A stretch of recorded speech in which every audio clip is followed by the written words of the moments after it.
नमस्कार. मी सौ ज्योती सचिन कलुबर्मे, सहशिक्षिका, जिल्हा परिषद प्राथमिक शाळा शिवाजीनगर, तालुका मंगळवेढा, जिल्हा सोलापूर. Mobile number 9764411617. राष्ट्रमाता, स्वराज्य जननी, जिजामाता यांच्या जयंतीनिमित्तानं मी तुमच्यापुढे सादर करते आहे एकपात्री नाट्याविष्कार राष्ट्रमाता जिजाऊ आज असत्या तर. सुरू करते. स्वराज्य जननी राष्ट्रमाता जिजाऊ आज असत्या तर त्यांनी आपल्याला कोणता संदेश दिला असता हेच मला या निमित्तानं सांगायचं आहे. अहो शुभा, हे आपण काय पाहतो आहोत? हे स्वराज्य उभं करण्यासाठी आपण 18 पगड जाती धर्मातील लोकांना एकत्र केलं, रक्ताचं पाणी केलं, प्रसंगी प्राणाचं बलिदानही दिलं. काय असा भारत पाहण्यासाठी आपण प्राणांचं बलिदान दिलं? अहो राजे, आज या भारतामध्ये 10 वर्षाची मुलगीही सुरक्षित नाही.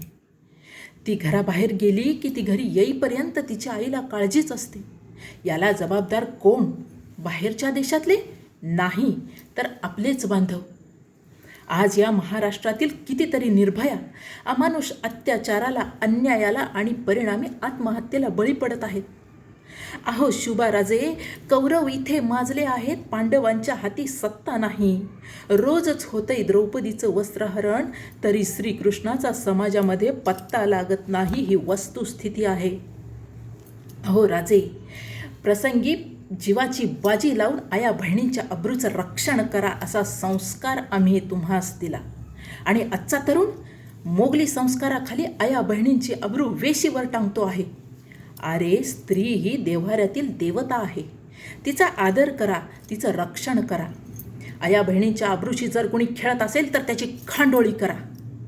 अंगणातील तुळस, गोठ्यातील गाय आणि घरातील माय यांच्याकडे जर कोणी वाकड्या नजरेने पाहत असेल तर त्याची गय करू नका.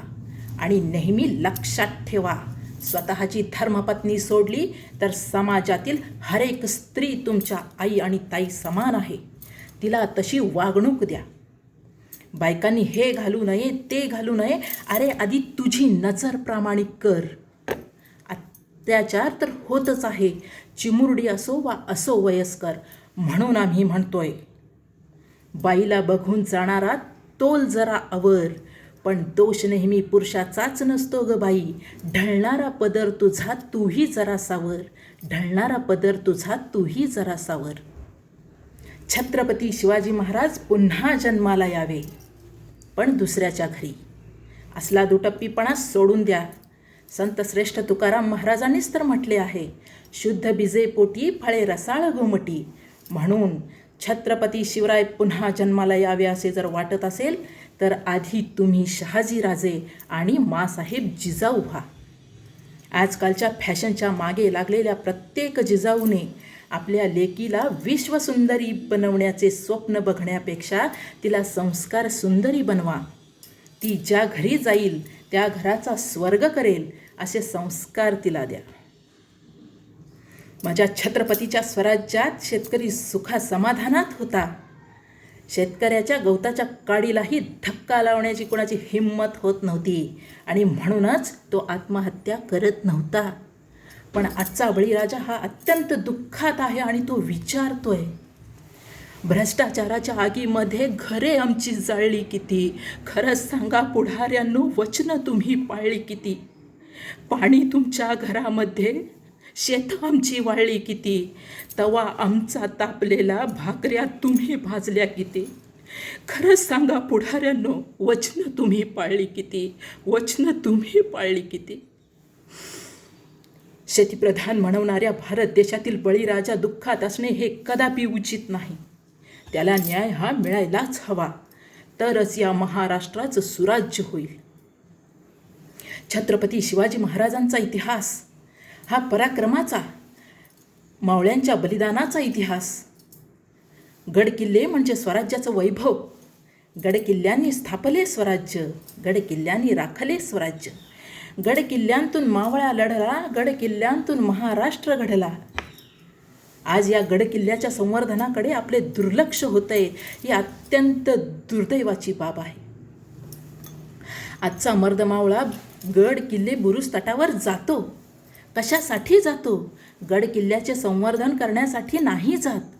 तो जातो वाढदिवस, 31st, व्हॅलेंटाईन डेच्या पार्ट्या साजऱ्या करायला, दारू, सिगारेट, गुटखा, मावा यांच्या थुंकाऱ्यांनी त्या जागेचं पावित्र्य नष्ट करायला.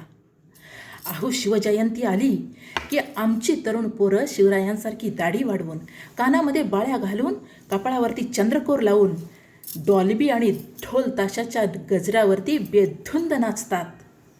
अहो, पण मी शिवरायांसारखा दिसतोय का? यापेक्षा मी शिवरायांसारखा वागतोय का? हा प्रश्न प्रत्येकानं मनाला विचारला पाहिजे. आज खऱ्या अर्थानं या समाजाला शिवाजी महाराजांच्या आचार, विचार आणि संस्कारांची गरज आहे. आजची तरुण पिढी संवेदनाहीन होत चाललेली आहे. खऱ्या अर्थानं समाजासाठी जगणारी आणि राष्ट्रासाठी उभी राहणारी पोरं जर घराघरात निर्माण करायची असतील तर पहिल्यांदा माँसाहेब जिजाऊंचा संस्कार विचारात घ्यावाच लागेल आणि त्यानंतरच शिवाजी महाराजांचा ढाल तलवारीकडचा इतिहास आम्हाला कळू शकेल. शेवटी तुमचं आमचं नातं काय? जय जिजाऊ, जय शिवराय. धन्यवाद.